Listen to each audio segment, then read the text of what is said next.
Alright guys, so this is a bit of a bonus video. I was really torn on whether I should put it on the main channel or even on my second, where usually you find this kind of stuff. But I will talk about it here today. I think it's pretty goddamn interesting. It's to do with the new raid. Once again, I did a big video on that yesterday. And no, this isn't going to be my main presentation of the final fight or anything. What I wanted to do though is talk about a build I made during progression on that day that I think is pretty interesting. None of the other groups that cleared this, as far as I know, were anywhere near something like this. And it will give you guys a bit of an insight into what doing new content can lead you to create. I'm not suggesting this is somehow going to be the meta ultimate thing everyone will run here. I actually think a ton of different builds are available, but it's really fun to see how this ended up playing because it's really quite weird. And it's a Deadeye build, so yeah, we get a lot more of the ultimate super classy looking thief I've got here. So first, some basic details about the final fight. So here's some footage from a stream we did.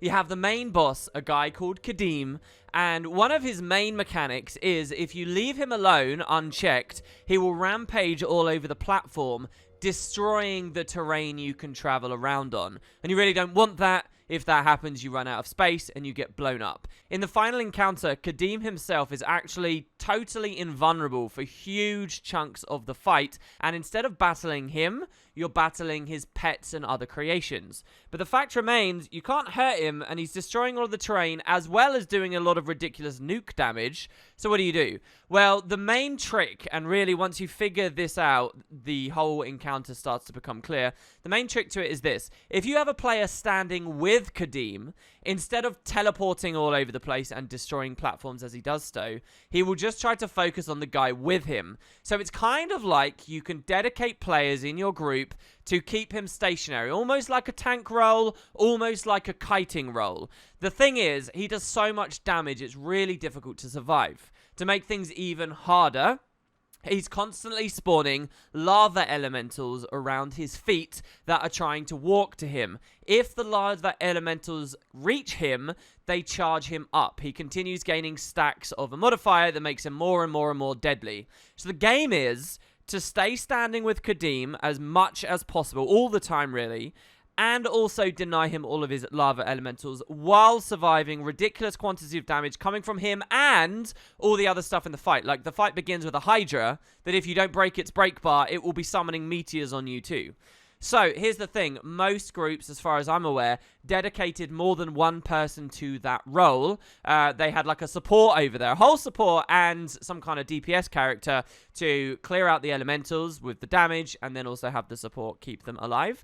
Well, in our group, I kind of thought, hey, I think I can solo this. I think that it's probably better to just have one person dedicated to it. That's probably a more efficient way. Maybe a little bit harder to do solo, but I'm sure there's builds that are capable of it if you just think about how Guild Wars works and figure it out. And what this means is, while most groups only had 8 players to deal with the rest of it, we actually had the full 9. And so the rest of the encounter was really easy just because we consolidated like that. And I've had a lot of people asking me, hey, WP, how did you do that? I don't want to watch, 12 hours of learning it. So what did you come to in the end? Well, this is the build. It was kind of a really weird one in the end.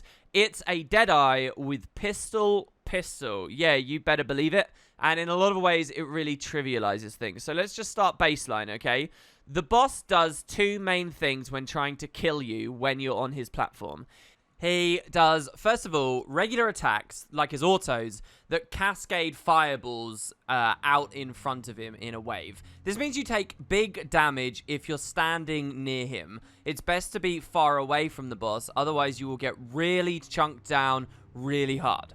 If you watch closely on the footage here, you'll see it's a line of fireballs coming quite far away from him, but also that giant triangle cone immediately in his vicinity. You want to stand away to avoid the cone, and then you only have to worry about the fireballs, which still hurt. The nice thing about the fireballs, though, is if you are constantly moving with swiftness, it will never hit you, because it takes him a second to wind up, he slaps it out, and you will have walked on. So great, just constantly be moving. As you can see, I'm on one of the triangles right now. Kadeem would be in the middle.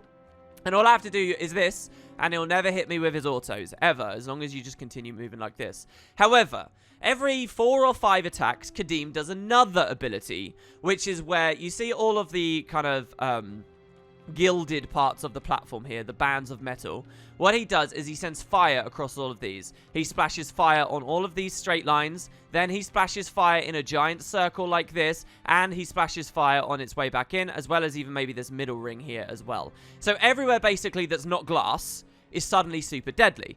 And what's really cool about the design here is the main attack is asking you to constantly move in circles like this. You don't want to be too close, otherwise the cascade will hit him. So you're going to be tempted to move away. So you're going to be running in circles like this, and then all of a sudden he'll ignite the circles, and you'll get blown up. Like right now, if I was doing this, I'd get hit multiple times by the same fire. Boom, boom, boom, boom, boom, and I'd take immense damage, right? So the way to kite, a lot of this isn't really to do with the build, actually. And this is why I believe that if you really are good, if you're not going like 10 hours into a run and you're very focused and you've just started, a lot of different builds can do this, because the game is to constantly move and dodge his regular attacks.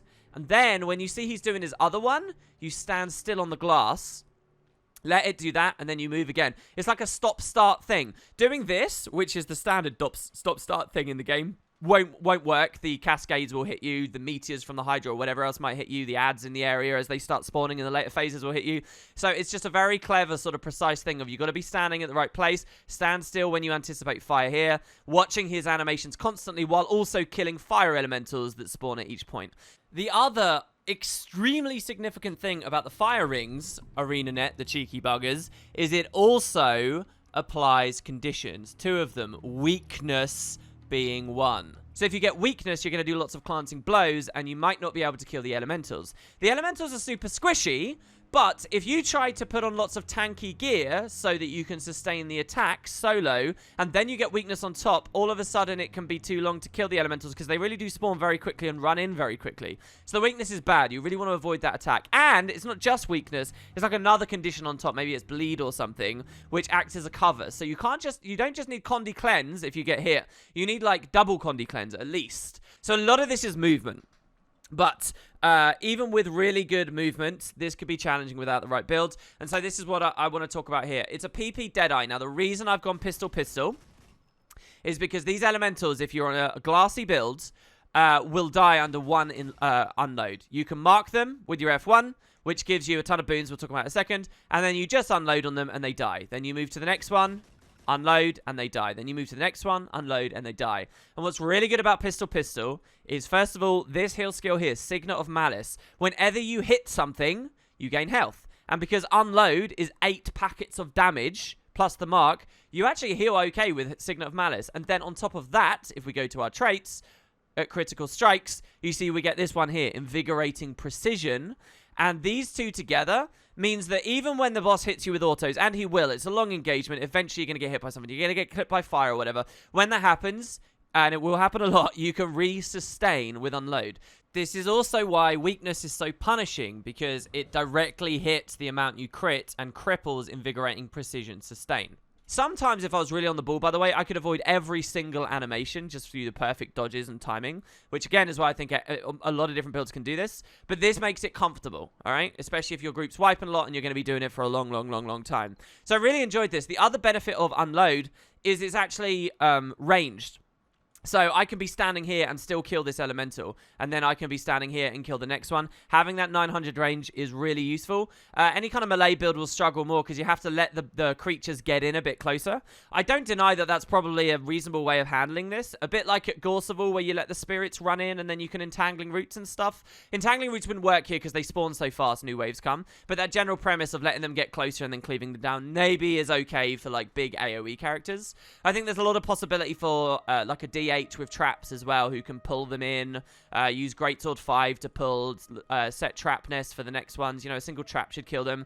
You can use the F2 for mobility to keep moving, resustain. I reckon DH is probably pretty good. Anyway, what I'm saying is that the range is generally pretty nice. I did try a Condi build as well. One of the other cool bits of Buildcraft is we tried stacking Condis on Kadeem in the middle and then epping off of him, because you as a solo Scourge, in theory, you could have a shade here, stand at the other, and then if some of them get close, you can epi to blow them up as they move in. But here's the thing. Condi builds are a bit weaker at this, because Condi builds have a requirement of ramp, right? You've got to stack Condis on, and then finally they roll to a point where they snowball and do a lot of damage. while flat damage builds can just blow them up. So I really think glassy builds in terms of power hitters are probably the best way to go with this, but I might be wrong. The other Scourge idea, of course, was they have a trait similar to Invigorating Precision. They have Parasitic Contagion, which might be nice, but again, I don't think you get enough pressure out, really. So, yes, that's largely the idea. Another mechanic, though, with Kadeem is by holding him here, I've prevented the rest of the Zerg getting attacked, and I've prevented all of the terrain getting destroyed. But eventually, once you kill enough elementals, he just gets annoyed, and he says, screw you, I'm leaving.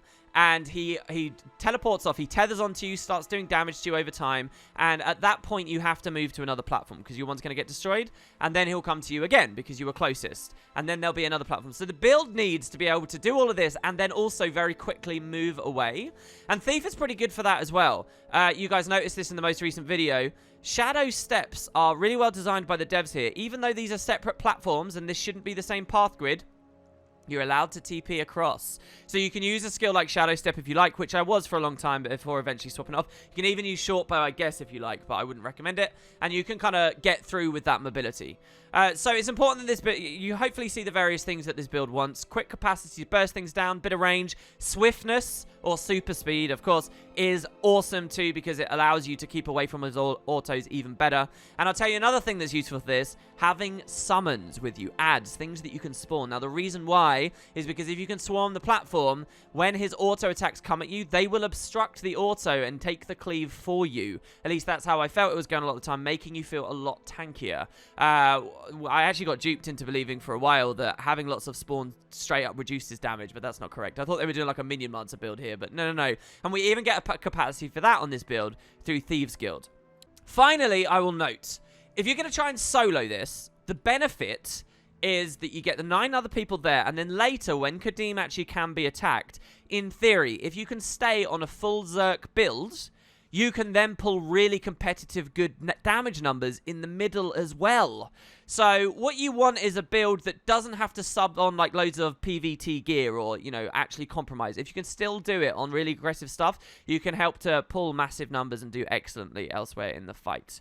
And that's what I had in mind too. Eventually, on the clears, I did end up swapping on some tankier gear because it wasn't relevant. You can hit in range better. But if you're going for CM, if you're going for some of the faster times, you're probably going to want to be full glass. And I think this build can do it on full glass. I really do. Just not when you're super tired at the end of the day. Yeah, let's talk about it because it's really kind of cool. And I want to start off immediately with the Deadeye stuff. The rotation is you mark, then you use unload, they die. Then you mark, you use unload, and they die. And of course, that's because when you're a Deadeye, every time you score a kill, you get this, Renewing Gaze. Deadeye's mark recharges if your mark is defeated, and you gain regen. Renewing Gaze is kind of awesome. What we have here, guys, is in a raid, killing lots of little creatures very frequently. And so it unlocks all these new areas of Guild Wars 2 builds that you would never think about in raids, because usually you've just got one target, the boss, and you never get stuff like this to proc. So there's all kind of fun things you can maybe play with, like Dragon's Breath Buns, which gives you just tons more power over other foods and is cheaper because you can have Dragon Breath Bun permanently available. There's also another thief trait. We are running the Signet Heal, of course. You've got Signet of Powers. Look at this. Signet of Power, Signet of Malice. Heal whenever you kill a foe. You know, things like this could be really cool, and that's a reason why, like, even Reaper and stuff might have various benefits. Now, unfortunately, ArenaNet messed up, again, as normal. What they didn't want people to be able to do is rally on the fire elementals. Because if you can rally on them, it kind of cheeses it, and, you know, you don't even want player doing badly at this job, but then rallying on a super squishy thing. So because the devs don't want us rallying on them, they, like, disabled XP gain and stopped them qualifying as regular kills, which is a super classic problem ArenaNet always struggles with, and it means that it eliminates a ton of stuff. So what I just said about Dragon's Breath Bun doesn't actually proc. What I just said about Signets of Power and the Signet of Malice, I'm, like, 80% confident doesn't actually proc. Hopefully one day they'll improve that and builds like this could be even better. And, you know, more variety is always good. But unfortunately, yeah, because of that little rally thing, it doesn't. However, Renewing Gaze does. Renewing Gaze, at least, thankfully, if the target dies while they are marked, you get it back. So you get to spam the regen on yourself. And also, that means we get to keep spamming our F1. And F1, as you can see here, is traded out the ass. You can ignore the boon stealing. That's not really relevant. But look at this. We get Fury, Might, and Swiftness every time we press F1. So we just perma-juggle that on ourselves without any need for anyone else to help us. The Fury also, if you run certain traits, can transfer into even more Might. So we have tons of Might stacking up. We've got the Solo Fury, and we have perma-quickness too. So getting that bar, the high Might uptime, high Fury uptime, high Quickness uptime on your own without needing a Chrono or any support, boom, that's brilliant. You also, for what it's worth, can sub off Trickery altogether, which does deny this Swiftness here, but you can put on Deadly Arts and pick up Mug, which means every time you press F1, you do a ton of damage too and heal yourself. That sustain from Mug is mental, guys. And this can pick up your down. I actually think the best build for this probably is running a Mug Executioner variant here. I genuinely do. It just depends how that feels without the Swiftness rolling around. Moving back to Deadeye, before I go through the other stuff, here's what's also really exciting. Because Renewing Gaze is triggering constantly, it means you can run Deadeye traits like this. Payback. When Renewing Gaze triggers, this trait restores a portion of the recharge time needed by your healing, utility, and elite skills. 20%. What this means, guys, basically, is we run around killing fire elementals, and every 5 fire elementals, even less potentially if you're going a bit slower, every 5, you get every single one of your skills back. So we kill 5 fire ellies, and we Thieves Guild. We kill 5 fire ellies, and we Thieves Guild. And every time we cast Thieves Guild, we get our 3 thieves up. So you can just keep this platform swarmed consistently with thieves around that help you to DPS the elementals, use Scorpion Wire on the elementals, pulling them back, and can obstruct hits from Kadeem. Also, later on, when other creatures like destroyers and stuff start wandering around, they will aggro on the thieves instead of you. It's really fun. This Renewing Gaze also means that if we get really low, we can actually activate the Signet of Malice for a quick little heal there. And we'll get it back super quick and get the passive back super quick. It means we can permanently have Assassin's Signet up. Now, a lot of the footage of the day, I didn't realize this till later. But what we can do is we can activate this. And we, instead of getting plus 180 power, we get 540 power. And almost as soon as the prior debuff leaves, we can re-trigger it and get it back. And even if you do have downtime on it, it's usually downtime while you're running from one creature to the next, so it's not relevant anyway. So you can get just ludicrous extra damage baked in here because you can continuously have this activated. The Signet of Agility as well is nice when you've got it, but what about if you get hit by an attack? Oh no, I've been weakened. Activate this, and you can rip the weakness off you and the cover condies off of you at the same time. And finally, our last utility skill as well, Mercy, which helps us with damage in other areas. Is also really quick to refresh and is a stun break for us. Yeah, because I forgot to mention it. Sometimes you will actually get CC'd by Kadeem and you can quickly stun break like this and you don't have to worry. So why do we run Mercy? For what it's worth, it's because you can, if you are using pistol in the other areas of the fight, you can use this to instantly regenerate all of your initiative, including, you know, your higher cap because you're on Trickery, to keep your burn phase damage going. But it's not just that. The way that you're doing this, you're so rapidly alt-tabbing to the next target, the next target, the next target. You may accidentally alt-tab, and then it will target Kadeem, and you'll press F1 on Kadeem himself accidentally, who, as we remember, is invulnerable. And if you do that, it means when you kill the next elemental, it won't refresh. And then because it doesn't refresh, you're not chunking your cooldowns down. You're not giving yourself vigor, which helps with your dodging or any of your other stuff. So if you make that little mistake, this is a nice little safety net that says, okay, quickly refresh and we're done. This probably isn't that necessary, but it depends on how one of the other weapon sets goes later, which I'll really excite you guys about in a moment. So yeah, that's why I was running Mercy, but that's also why you could sub out for Shadow Step if you like, and you know that's really important. Also, if you feel if you're missing so many animations, you're getting hit and chunked down again and again, something like Shadow Step's really good to quickly port towards your supports who will be elsewhere, and they can actually help you out. They can res you, and then you can get back in, right? Because of poor play and not truly knowing what some of the animations were until I could look at the footage later, I was often relying on supports who could dip over for a moment instead of permanently being there, and they could top me off. Shadow Step makes that easy. Is a safety net in its own way, but in the end I preferred Mercy just because of the extra damage potential it unlocked for me elsewhere. The other theory about Renewing Gaze that a couple of people proposed to me, but I didn't really try it out yet, is because your cooldowns refresh so fast, you can maybe even look at other heal skills. You could run any high cooldown heal skill in the game and basically spam it because it cools down in just 5 kills instead of what it's supposed to be. So you can run a really high base healing heal like the Deadeye one, and it might be better than the Signet, maybe just rely on Invigorating Precision altogether. I'm a little bit off put by that concept just because you have to spend time casting, which means time you're not DPSing, and, you know, maybe the elementals could pile up, but it's a possibility. It certainly is. So that's what's really kind of exciting about this. The entire fight, for what it's worth, has lots of mobs around, molten elementals, pyres, and things you're fighting. So you can get value out of Payback and Renewing Gaze all the time. Even in the regular areas of the fight, you can just quickly retarget, get something else, and oh look, I got my thieves back, my thieves guild back for the burn phase, and then they'll be back again for when you return. It's a really, really nice little role, honestly. So let's talk about some of the other traits, because now everything should start falling in line. Still gives us initiative. Every time we press F1, that means we can continue using our unloads and not worrying. Thrill of the Crime, I already talked about all the benefits of that. These others really are not worthwhile whatsoever. Increase the maximum initiative. That's good for just long unload chains when you're actually trying to fight the boss later. Up here, we get Vigor. I was looking at tricks because Trickster, because then if you're running a trick, I'm not, and I never really saw any justification for any. Maybe that could be a weakness cleanse instead, but frankly, Signet of Agility is perfectly fine, and Pressure Striking is completely irrelevant. Lead Attacks is good, ups your damage, and then here you see I'm actually running Quick Pockets.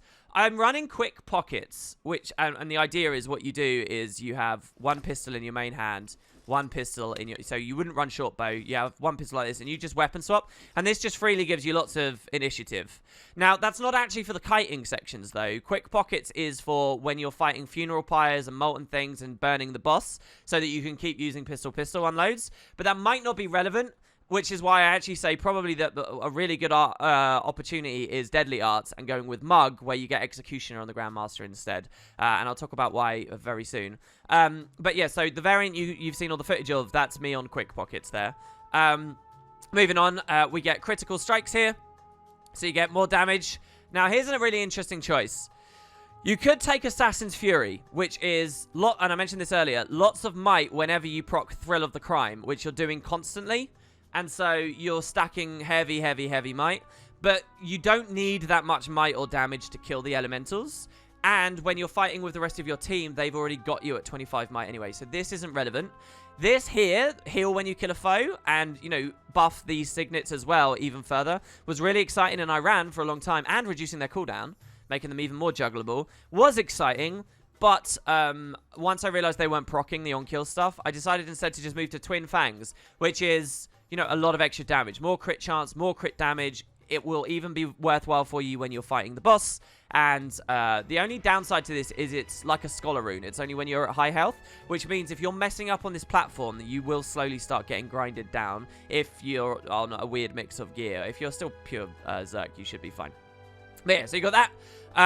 Unrelenting Strikes is fine. Here, we take more Ferocity based on precision. Remember, the point is, we want to still be able to hit really, really, really, really hard when we're back with the rest of our team and be a perfectly capable regular DPS. You might look at ankle shots and be like, oh, look, you can cripple the elementals here, guys. Whoa, and 10% damage on your pistol? What? But it doesn't matter. You kill them in one unload. The cripple is completely irrelevant. And ideally, you're not using your pistols elsewhere. I'll talk about that soon. So pick this up, the Ferocity. And then finally, Invigorating Precision. Some of you will say, oh, there's so much ferocity you get here. Trust me, take Invigorating Precision is what really unlocks the potential of this build. We already looked at the Deadeye stuff. Quickness on F1, plus power and precision. Payback here. And Malicious Intent is what I'm running here. Unfortunately, the other stuff isn't really that relevant. I would have loved if Collateral Damage was worthwhile here, which is you create a big explosion whenever you kill someone who's marked, and that's got so much synergy with everything else. But the thing is, the elementals don't stand near other elementals, so it's actually irrelevant in the end, which is a real shame. You could maybe run one in the chamber if you're on the Mercy, but yeah. Okay, so there you go. That's traits. Now, here's the final nice little thing you can do, which you did not see me doing on the stream, but could be really awesome. Instead of doing Quick Pockets and Trickery, if you don't feel comfortable, well, you could do that, which is what I was doing, and you just go do solo a Funeral Pyre, and you just use unload, swapping as you go. Eventually, you proc Mercy, refresh, and you go for it again. You could do that, or, coming to our gear, what you can do instead is go pistol, dagger, dagger.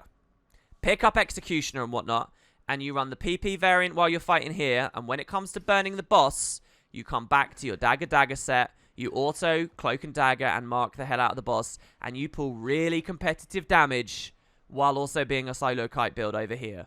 And I really think it was a very cool build. That's how I soloed this role. It's a very efficient use of players. Other builds probably will be coming out as time goes forwards, but I really stand by this. I'll probably do this on my Saturday clear with my regular group when I'm not in a pug, and see how it goes. So yeah, I thought I'd share this with you guys now, just because I find it really interesting, and I love the idea of running payback in a raid, and I'll forget all these little details as time goes forward and other builds come forward, maybe that other people are running. So yeah, there you have it. And if you are practicing this, guys, I really recommend don't worry about going pure Zerk on it. You don't need to push yourself into that pressure of getting every dodge through the walls and, you know, avoiding his autos and stuff until you got a lot more practice. You can sub on PVT gear on the right-hand side, which is what I did, and it really sturdies and rounds it out. That's the footage that you've been looking at in the background there.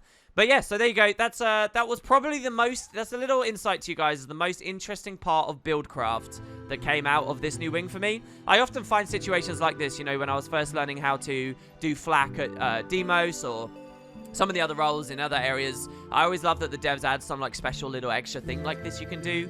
And well, I seem to have found myself doing it on this wing as well. So there you go, guys. Hope you enjoyed. Good luck practicing with it. Let me know if you found any other cool builds as well that can solo it, and I'll see you next time.